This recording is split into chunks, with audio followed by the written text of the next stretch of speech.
Hi guys, hope everyone's well and welcome back to the channel. So this video is going to be on food choices while in a gaining phase. One of the mistakes I see people make when they're gaining is potentially picking inappropriate food choices for the position they're in, and it's not kind of conducive towards maximising their growth and being in the best position to build muscle. So what mistake do I specifically see people make? So when food gets higher, appetite starts to dwindle, enjoyment of food can lower, people opt for inappropriate food choices for the position they're in. What I mean by that is they have food choices that aren't in line with their goals and choose ones that are just more convenient and more kind of easy to kind of consume when they're eating calories. In other words, they kind of go for like what you could say a dirty bulk approach there. Quality of food choices suffer quite significantly in the pursuit of getting more calories in. And this leads to many issues, which I'll be going over. So one of them is digestion worsening. And what I mean by that is just basically when you are having foods that don't quite sit as well, maybe foods that are a bit more processed, like fried foods, pizzas, just junk food. You should use your initiative with kind of determining what foods are junk food and what, and just ones that aren't necessarily good for our health as far as kind of research and our own awareness suggests, can impact digestion in a negative manner. As a result, that can lead to our nutrient absorption worsening if our digestion is poor. And if you are wondering like how is your digestion, if you've got excessive gas, excessive bloating, any stomach pains, burping consistently, if you have any symptoms like that, or irregular bowel movements, if they're maybe a bit loose, too firm, that can basically indicate if you've got poor digestion. If you want to kind of, I know it's a bit grim, but if you want to have the awareness of what maybe your bowel movement should look like, look up the Bristol stool chart, and that should give you kind of a good comparison, if that makes sense. And in terms of what poor nutrient absorption can lead to, so basically having deficiencies and a poorer ability to build muscle.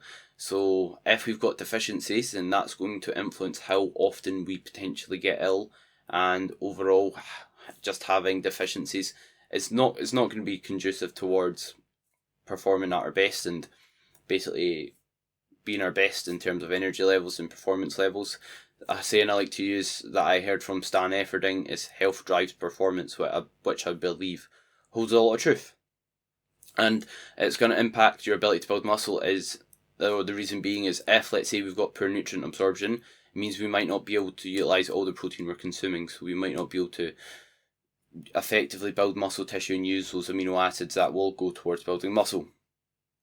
And what you can also see as well is a poorer ability to utilise carbohydrates and partition them towards kind of building muscle.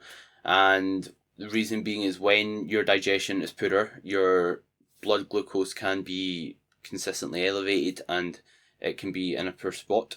What this basically means is your blood glucose levels is basically like, in other words, you could refer to it as your blood sugar levels. Basically, your resting blood sugar, how high that is in regards to how much blood sugar is in your blood, as the name suggests. So if that's high, then you've got a greater likelihood of basically storing body fat. So it's normal to have, let's say, blood sugar spikes after meals. That's completely fine. But what we don't want to see is it continuously elevated, and having poor digestion can contribute towards that. And obviously, in the previous episode, I believe I touched on how we can kind of manage our blood sugar levels effectively in order to minimise body fat and maximise the amount of muscle we can grow. But one of them is looking after your digestion and picking appropriate food choices accordingly. And also like digestive distress during training. So if you're maybe pushing food really high, you're having poor food choices, and you've not really got great digestion, you can get to the point where your digestion can actually impact your training. I've been there myself, to be honest, just with food being that high and digestion was worsening a bit, and I was quite kind of, I just kept burping and like I just felt a bit bloated, etc. Just because I was on the best part 4,500 calories, and it just took a toll. And when you're trying to do things, it sounds like it's far-fetched until you actually get there, but if you're trying to brace for a bent over row and you just feel absolutely stuffed of food, or if you're trying to maybe do another movement like a deadlift variation, a split squat, a hack squat or leg press, and you're just trying to kind of not bring food back up, then it's not going to be a pleasant experience, and it's not going to be one conducive towards your goals. And as well as that, like, the issue between or behind dirty bulking is it often means you're going to be consuming less nutrients. So if you're having, let's say, fast food or foods that maybe aren't that great for your health, it's not going to be as nutritious, it's not going to be as dense of vitamins and minerals and things we kind of need to not have deficiencies and thrive. And as a result, again, result in deficiencies and poorer health markers as a result of that. Because if we have, like, it's well, I don't need to kind of, you can do your own kind of research and look into it if you want, but it's just kind of well known and well understood that if we have like plenty of fruit and vegetables in our diet, it's going to be conducive towards having better health than not. That's well established. And same with like fibre intake. And again, if you aren't having lots of maybe healthy whole foods, then you're not gonna maybe get enough fibre in your diet, which can again impair digestion. So yeah, you're not going to get as much nutrients in.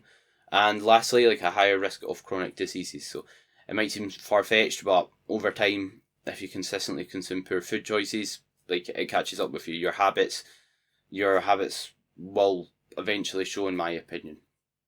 And like, if you've got an unhealthy gut microbiome, meaning basically a unhealthy gut environment, then that can cause diseases such as an inflammatory bowel disease, obesity, and that might be far-fetched. Yes, obviously what causes obesity is an influence or is eating more calories than you're consuming, and maybe you're purposely trying to gain weight during this period, but there's a potential mechanism of having maybe a poor gut microbiome affecting your hunger signaling. So if you've not got good digestion, you've not got a healthy gut, you might maybe not be able to regulate your hunger as effectively. And also, like, there's been shown, like, if you have unhealthy maybe food choices and unhealthy gut, there could be a link to cancer, which we obviously don't want.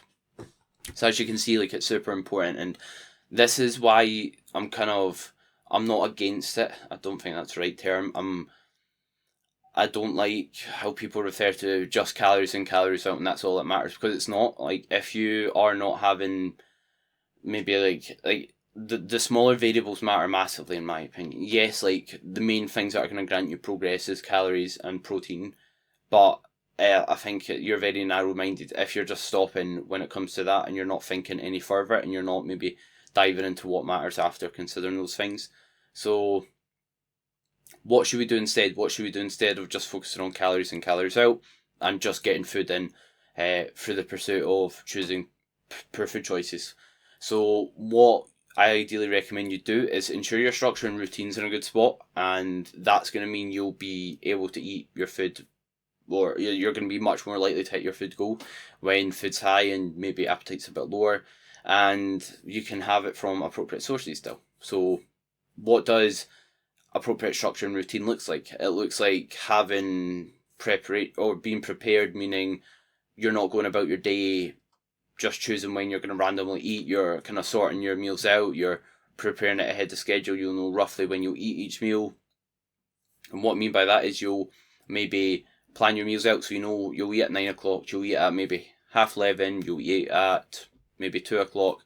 And you might say to me, oh, I can't eat at 11:30 or such and such time because I'm working. It's not easy for me as it is for another individual, but you can create a routine for your current environment or your current circumstances. So that's what I recommend you do. First of all, try and space your meals relatively even, and what that's going to basically do is allow you to kind of eat food, get hungry again, and basically repeat that process. Whereas if, let's say, we were cramming our food into big boluses, into big kind of servings in maybe like 2 meals, and we're on, let's say, a high amount of food, then that's going to impair our ability to digest that food, and we're not going to be able to kind of get the benefit of having protein servings equally distributed throughout the day. And as well as that, something you can consider is like starting eating early. How early are you eating? So if you get up at 7 o'clock and you're having your first meal at 9, you're not setting yourself up for success. Ideally, if you're getting up, you want to eat not too long after you woke up. I think an hour is like a reasonable spot to be in. And the reason why is, like, if you wait until, let's say, 11 before you have your first meal, you could already ate a good 500 calories, got hungry again, and be ready to eat by 11 o'clock already, whereas you've kind of wasted that opportunity to get a good amount of food in and digest that food effectively. So start eating nice and early, and keep your like digestive habits in a good spot. Make sure your habits around food are in a decent spot, meaning you aren't just like swallowing food with like water, if that makes sense. You are chewing your food excessively. So the digestive process starts when we put food in our mouth. It doesn't start when it gets to our stomach. And the reason being is we produce saliva when we can kind of smell food, when we taste food, and that helps us break down food. And if, let's say, we make our meals taste nice, we're probably going to look forward to eating them more, we're going to chew them more, and we're going to produce more saliva, which will, as a result, help break down that food. Thank you very much for watching the video. The full video is available for my online coaching clients in the Coach by Charlie education section. If you are interested in online coaching or where else you can find me, please feel free to have a look at the links in the description.